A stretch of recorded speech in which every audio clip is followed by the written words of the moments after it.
When people turn to telehealth for weight loss, they're looking for real support. That's why more people are choosing OrderlyMeds.com. OrderlyMeds connects you with real doctors and access to proven GLP-1 medications like semaglutide and tirzepatide. No guessing, just a more supportive experience, and all shipped directly to your door in discreet packaging. Do your research, ask questions, then visit OrderlyMeds.com/podcast for an exclusive offer. That's OrderlyMeds.com/podcast. Individual results may vary. Not medical advice. Eligibility required. See site for details.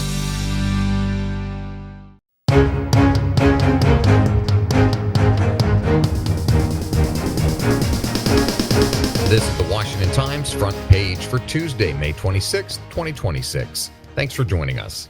I'm George Gerbo. President Trump and Secretary of State Marco Rubio both sounded optimistic regarding the possibility of a peace deal with Iran, but the Iranians warned that unresolved issues remain.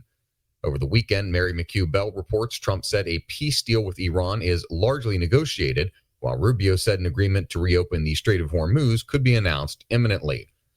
There was a break in the weeks-long ceasefire Monday night as the U.S. military hit Iranian missile launch sites and mine-laying boats around the strait. In a statement, U.S. Central Command said the strikes were defensive in nature.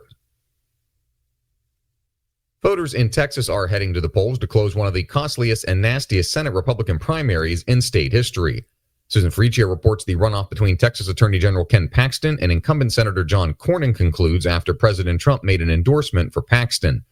Paxton hit Cornyn with attack ads replaying Cornyn's own words from a decade ago when he opposed a border wall. Cornyn said higher voter turnout would benefit him, but political analysts say Texas runoffs typically attract a small fraction of the voters who participate in midterm or presidential elections.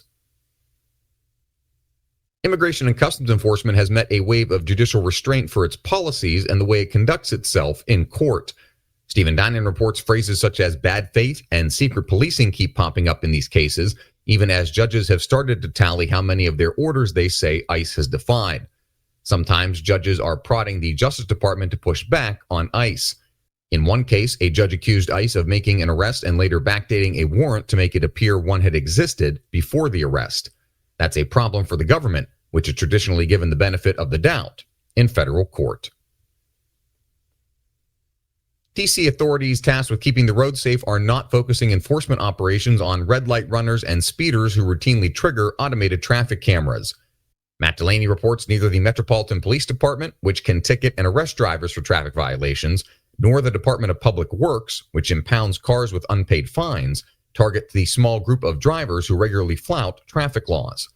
The D.C. Department of Transportation told Matt it will request a tow only if a parking enforcement officer discovers a vehicle that has hundreds of dollars in outstanding tickets.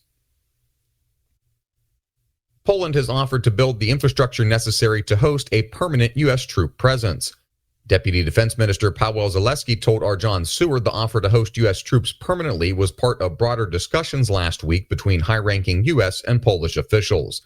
Zaleski said his nation is prepared to build the needed facilities for more U.S. troops in the country, which is a crucial hub for the movement of U.S. and European arms eastward into Ukraine. The U.S. has between 80,000 and 100,000 troops in Europe at any given time. About 10,000 are in Poland.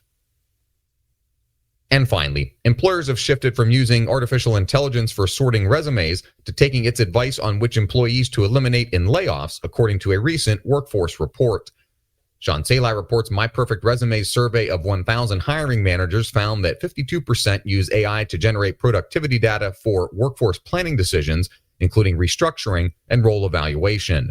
Another 28% of human resources directors said they were considering doing the same, while 20% said they didn't plan to use AI for layoffs. The findings come as AI automation has driven some technology workers into unemployment. Find all today's front page stories at WashingtonTimes.com/front page or on the Washington Times app, and find us wherever you get your podcasts. You can also find us on social media at Wash Times for breaking news, sports, commentary, and more. For the Washington Times, I'm George Gerbo.